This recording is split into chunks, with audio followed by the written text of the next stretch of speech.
Hi everybody, my name is Megan, better known as WebChica108 over on Twitch.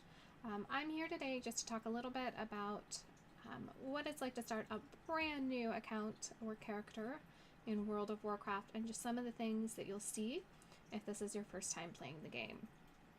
Now there is going to be a whole series of videos. Feel free to skip around in the series as needed. Some things will obviously be new to some people while others will know other things. But with that, let's go ahead and take a look at what you can expect.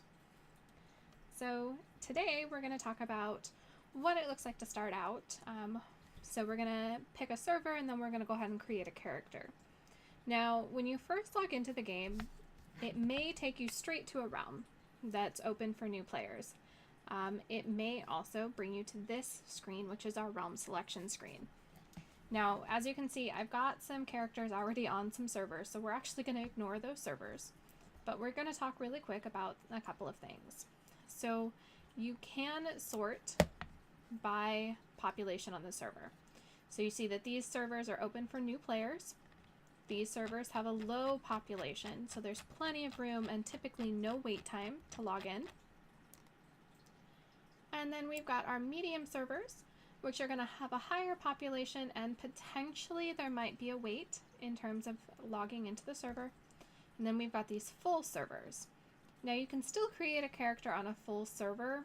It's just very likely that when you go to log in, there may be a wait for an opening before you're able to fully log your character in. Now you can also sort by the type of realm. So we have normal realms, which are just normal realms. We've got our PvP realms where you are going to fight the opposing side as you level. And we've got our role-playing realms. And we've got our RP PvP realms, which are our role-playing PvP realms.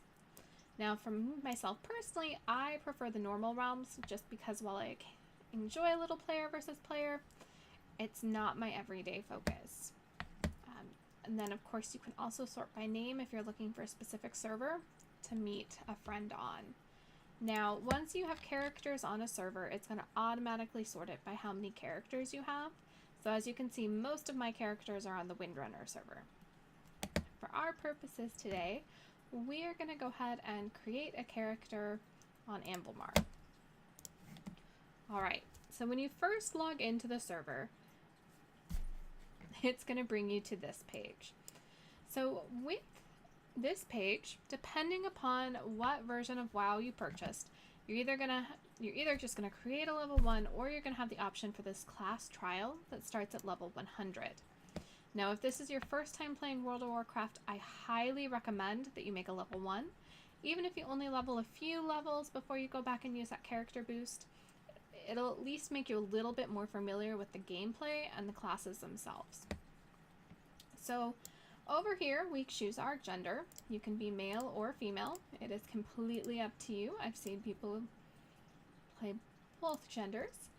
And then we've got our different races. So we have our Alliance here in blue, and then we have the Horde here in red. Now, especially leading into the new expansion, there is a very big emphasis on friction between the two factions. So the Alliance are more of the, for lack of a better way to put it, the pretty races, and the Horde are more of the aggressive races, is how it was explained to me when I first started playing. I play both. I enjoy both. Completely up to you. So as you can go through and you can look at each race, and you can see that they are very different. And this is before we even start customizing them. So we've got, for Alliance, we have Human, Dwarf, Night Elf, Gnome, Draenei, and Worgen, which are werewolves.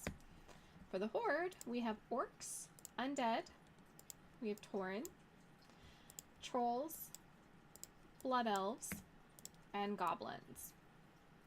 Now, there is an additional race, the Pandaren, otherwise known as Pandas. Pandaren are a more neutral race. You actually go through an entire initial storyline before you choose a side, and then you can choose whether you want to be Alliance or you want to be Horde.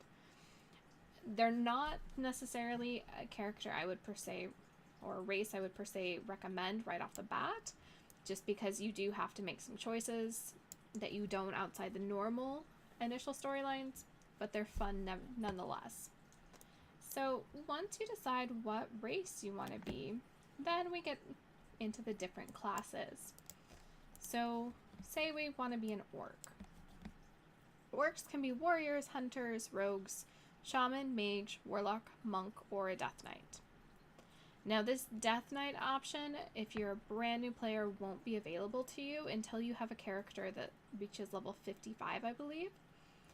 And then after you've reached that milestone, you can start creating death knights. Same if you pick either a night elf or a blood elf.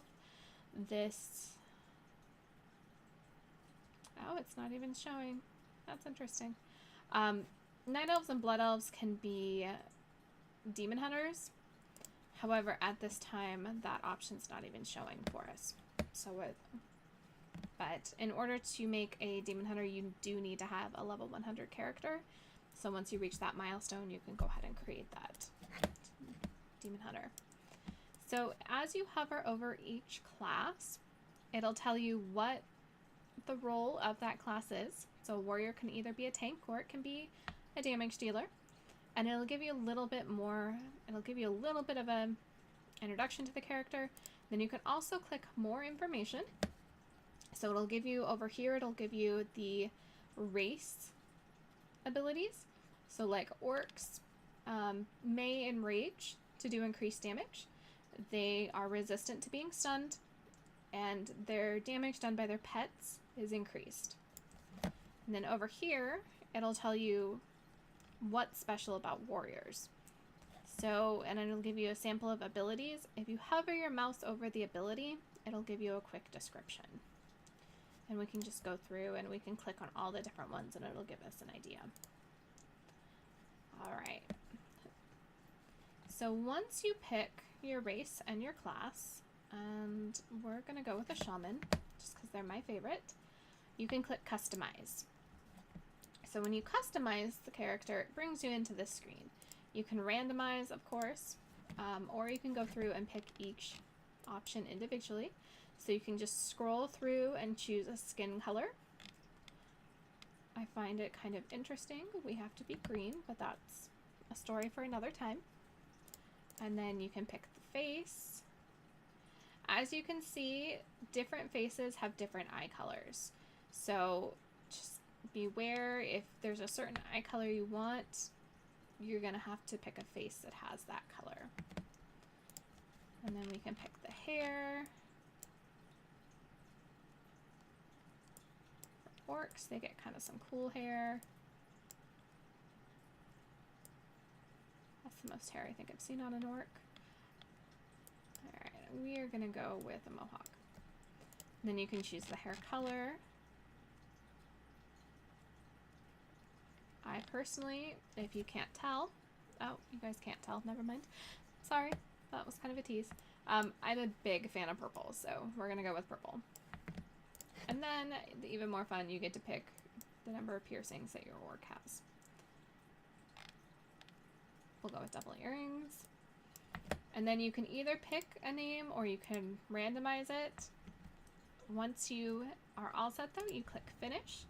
As long as that name has not been used by another person on the server, you can just go ahead and go right in, and you're all ready to enter the world for the first time. Alright, I hope this was informative. Definitely come back and take a look. We're going to go ahead and do some additional videos after this, and we're going to go ahead and take a look at the initial leveling process, and then of course leveling through the levels all the way up to 110. I hope you have a wonderful time playing World of Warcraft, and may you pick your favorite character. Have a wonderful day.